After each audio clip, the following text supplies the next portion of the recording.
The ultimate aim of all science is to penetrate the unknown. Do you realize that we know less about the earth that we live on than about the stars and the galaxies of outer space? It's true. The greatest mystery is right here under our feet. Now, I want to tell you a story about a group of others. I hate to use the word aliens, but they were aboard 3 ships that came in the sky, and there were cameras set up, at least 4, maybe 5 cameras. Everything was on film to document that this had happened. There was a lot of exchange, and our country hasn't been the same since. Now, you talk about black government, shadow government. Ladies and gentlemen, you have absolutely no idea how damn black it truly is.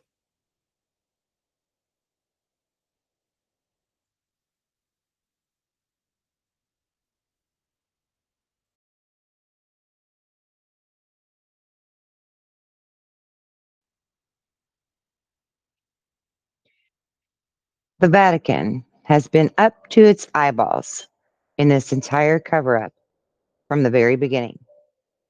They are the ones that control the finest of the national security intelligences on the planet. I mean, a retired Soviet KBG general by the name of Coogan, who is now living in Washington, D.C., and, well, he's an advisor, and some of our people in government ask Coogan, what he thinks of things. And he said that if we had the intelligence operations in the Soviet Union that were as good as the ones in the Vatican, the Cold War would still be going on. The Berlin Wall would have never fallen, and the Soviet Union would still exist. He says we've always known that the best damn security intelligence operation on the planet was out of the Vatican. And probably the reason is that every damn priest in every country on the planet, Catholic priests and some others, in a sense, are agents of the Vatican Intelligence Secret Service. And that's deeply concerning about the location and the appearance in our solar system of a planet that's known of as Nibiru, which has already been photographed and extensively studied by the Vatican and the likes of. I have a picture of it here that I'm going to show you in a moment. There it is. Um, some people call it the 10th planet. Some people call it Planet X. By an astrophysicist's telescope lens, this has been discovered and photographed. The Vatican has their own telescope called Lucifer that is photographing and watching the very same thing. This is our dwarf binary star. They've taken pictures of the damn thing in southern Chile, even because it has appeared below the ecliptic in the southern hemisphere and was there first. It's already been photographed by at least 3 cameras and telescopes, and it's one of the biggest secrets that our government today knows of. The reality and the presence of this binary star or 10th planet that our government has known about since 1983. It's real. It's there. And we are going to see it here very soon. I've been involved in this whole thing for about 25 years.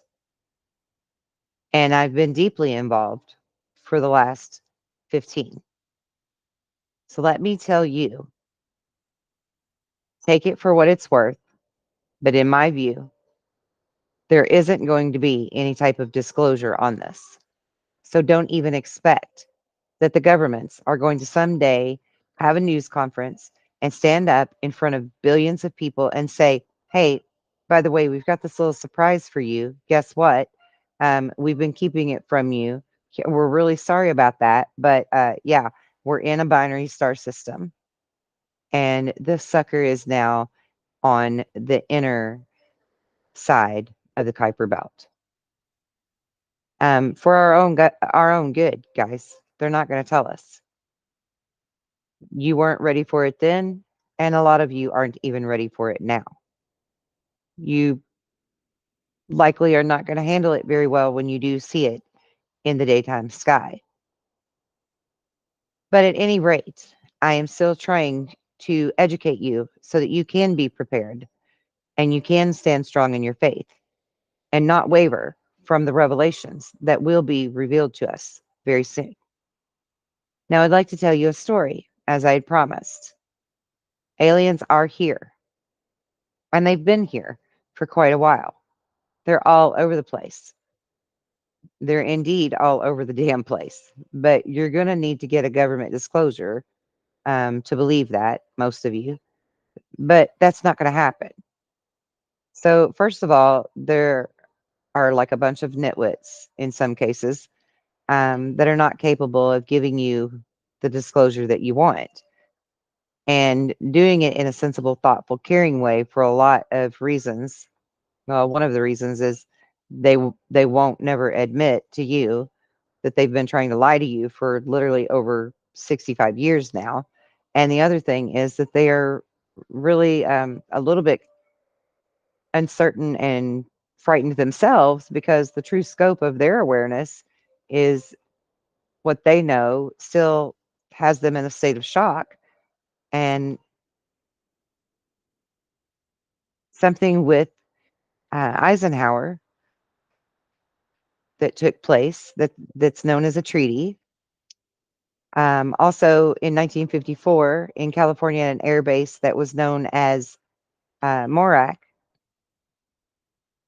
there was an event that took place there that was filmed and orchestrated by sensitive military, primarily naval individuals. And what is essential here is that Eisenhower literally got aboard his plane, went out to this Morak Air Force Base um, with a whole bunch of guys from his administration, including the Archbishop or the Cardinal or Bishop of Los Angeles, this guy by the name of McIntyre.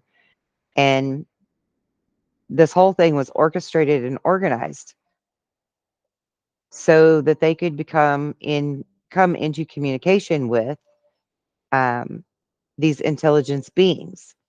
The Navy intelligence um, was highly involved in this, heavily involved in this, and I cannot reiterate that to you enough. But this senior officer that I will not name from the Navy, um, he's been at he's been in this for the whole program. So like from the very beginning, and he actually ran the operation at Groom Lake and S4. A lot of you would know it as S4. Anyhow, the event took place, and there is verification and proof that it actually transpired from sources that are impeccable. And they flew out there with Eisenhower under the guise of visiting a dentist. Problems with his heart. He really did have problems when this was over. He ended up having to have a coronary thing done. It impacted him greatly. It was so powerful. All of this was so powerful to Eisenhower that it truly physically impacted him. Anyhow, in April of 1954, this group of people with Eisenhower went and met with these other beings, for lack of a better word, aliens. They came here in 3 ships, as I said in the beginning, golden ships, golden in color, disc shapes, um, but they were like flat discs that had a high dome on the top, big dome on the bottom, and these golden metallic discs came in a set of three. Now, one disc landed right in front of um, the admiral that was there, and the other two remained hovering above in the sky for the entire meeting. But the admiral and a couple of the church authorities um, were there with Eisenhower and some of his cabinet administration. And so as they landed on the tarmac, right in front of the hangar, right in front of the admiral, um, that was the welcoming party, basically, the communications party. And so they had all of these cameras set up. Like I said, at least 4 or 5 cameras everywhere that was filming everything, the sounds of it, the images, the whole deal. They have it all on record. Um, so from the people that have told these stories, I have the utmost admiration and honor for them in coming forward and telling the whole thing. But this was a very shocking thing for them.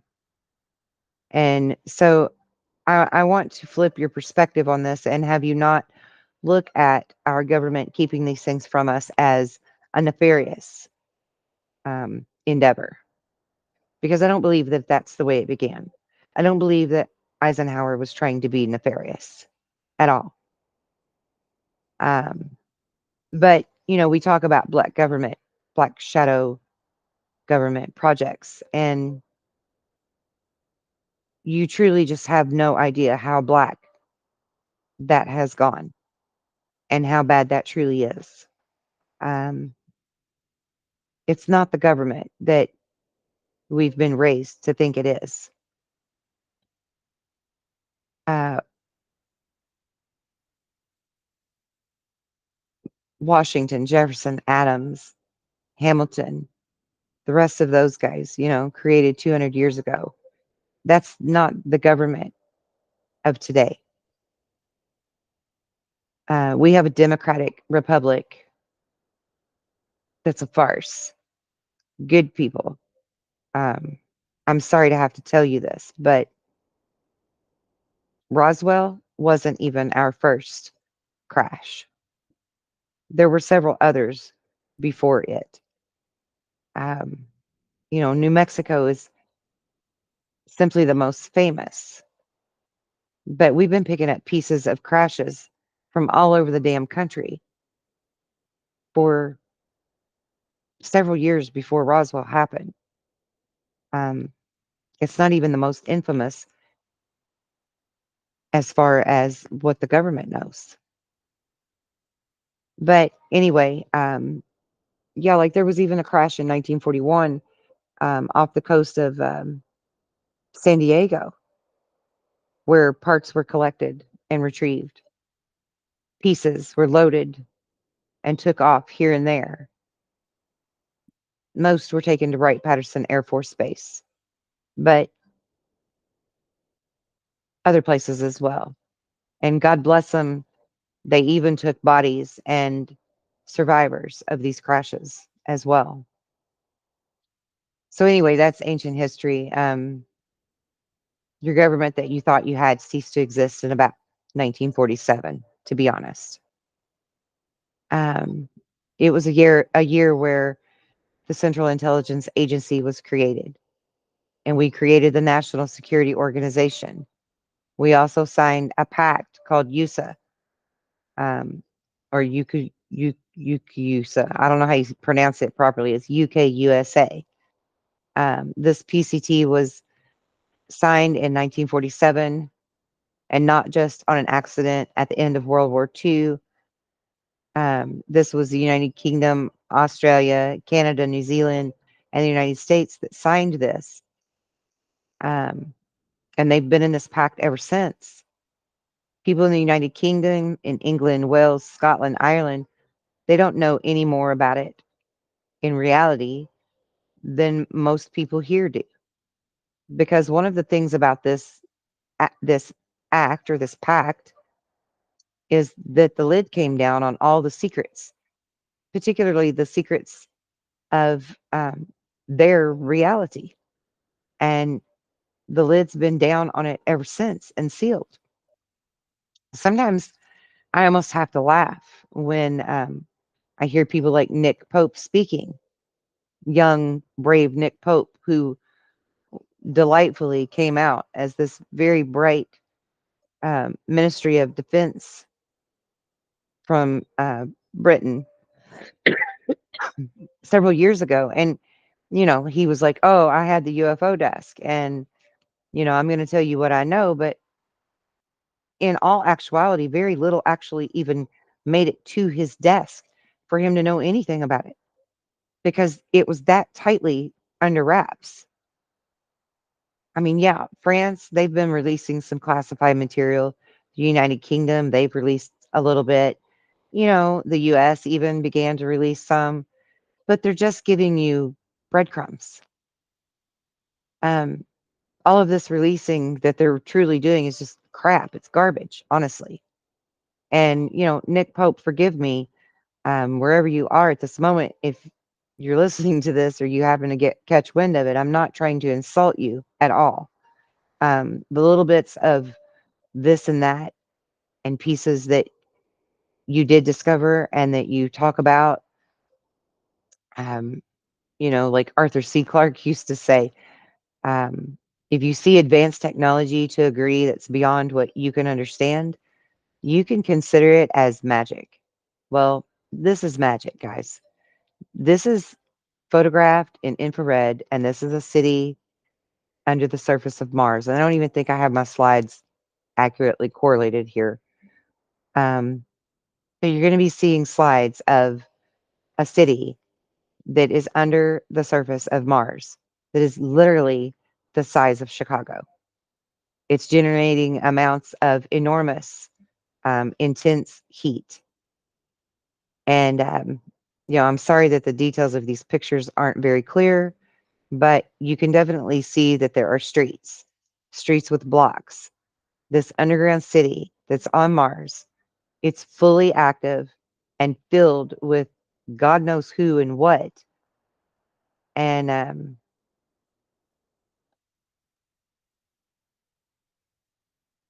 there it is. And that is Phobos. And, that's the moon of Mars, as we all know.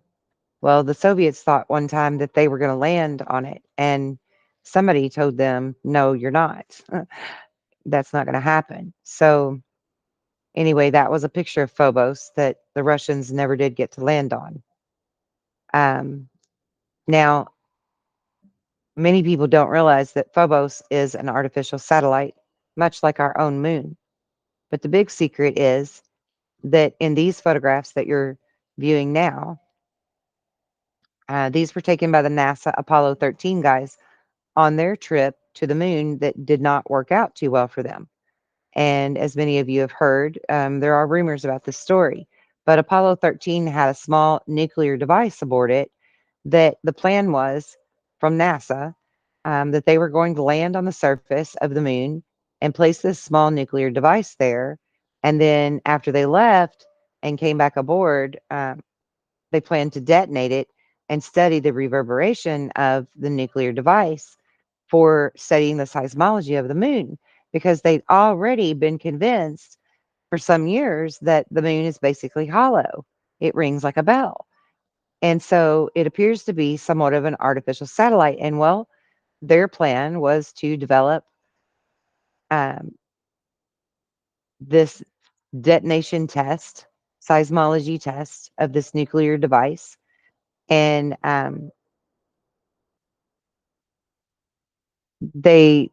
their plans were thwarted.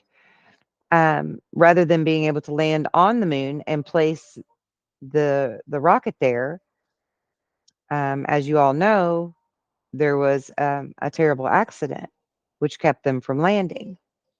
So, I mean, you could honestly ask the photographs. I think my slides got a little bit ahead of what I was talking about, but my slides, let me see if I can back this up so you can look at these again and see what I'm talking about here. Here it is.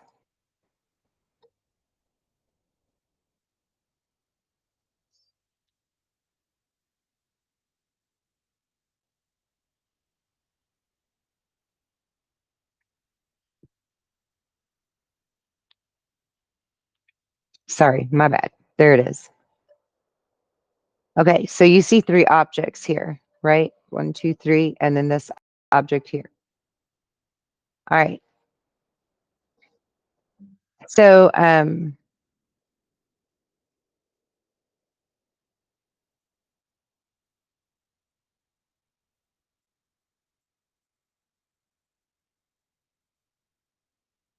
this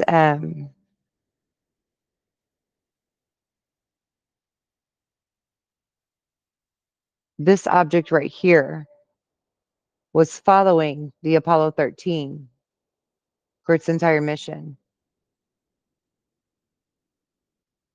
That's not part of the Apollo 13, and this is a close up of it.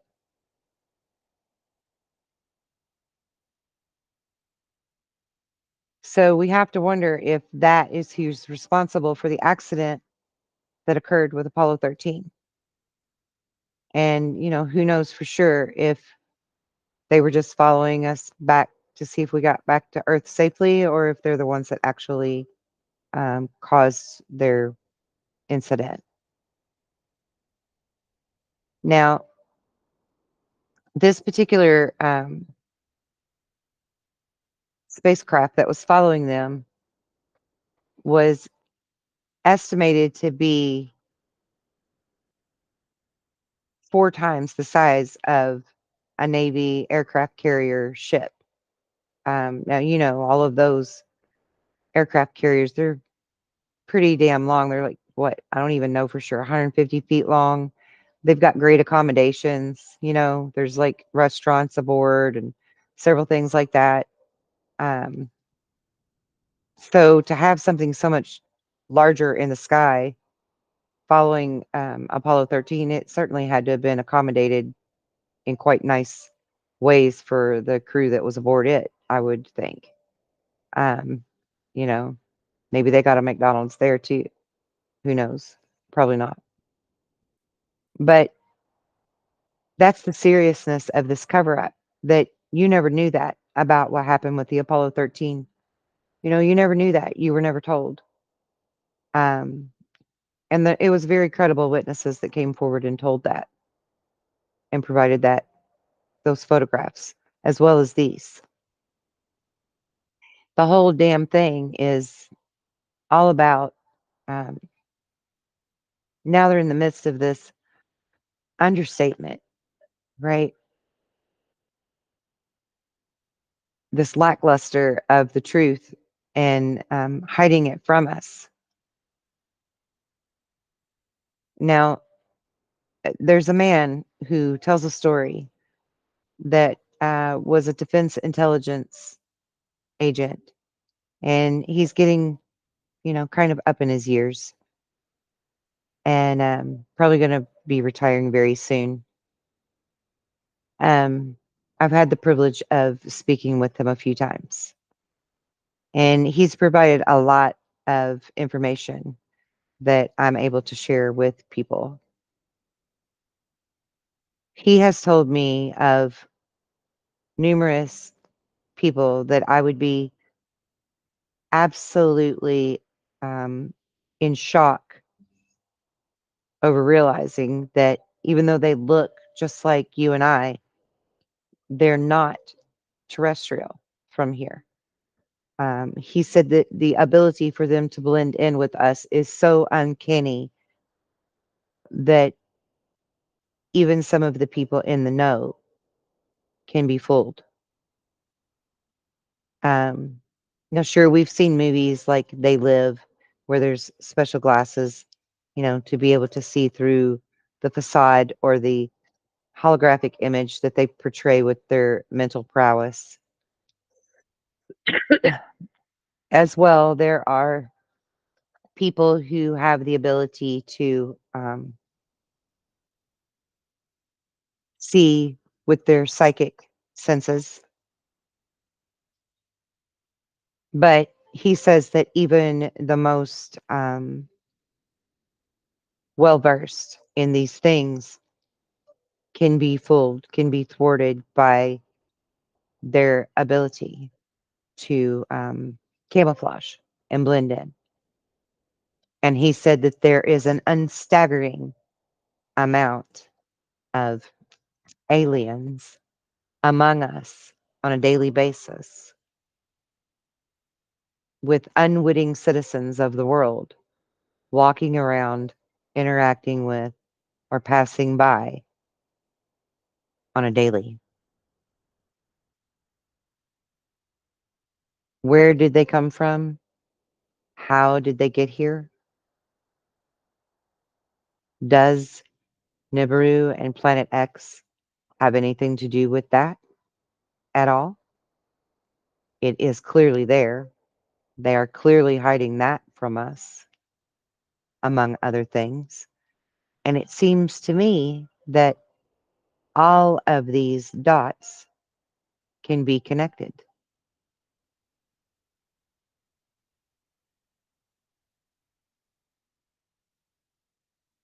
including tragic events like the World Trade Center is even connected. Building number 7. Does anyone know about building number 7? What do you know? Leave it in the comments. I want to know what you know about building 7, because I know a lot and it makes perfect sense for aliens being among us, a binary star and its system coming toward us, and the people that want the gold.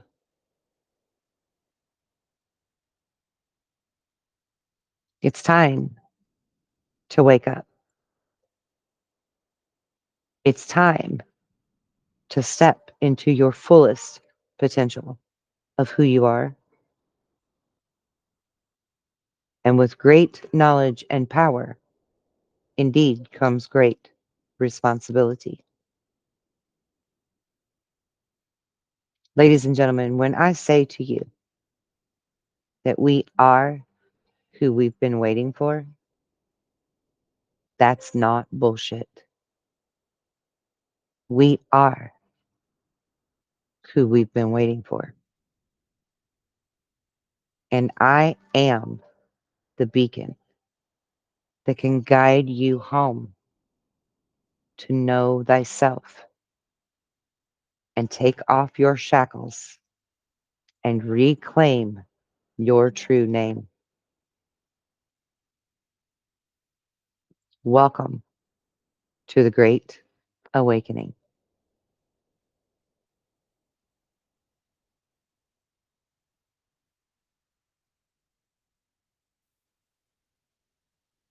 And if you like this content and you haven't already, hit that subscribe notification bell so that you will always know when I upload new content. As many of you have become familiar with me, you have learned that I am here to share truths with you. All truths, not just one specific truth, but all of them, and how to connect the dots between them to create a full and beautiful puzzle that is us. So please hit the thumbs up, give me a like, and let's share this far and wide and wake everyone up to our fullest potentials and all of the amazing mysteries of our planet and the space around us that comes with it. Until next time, be well and be blessed in love and light.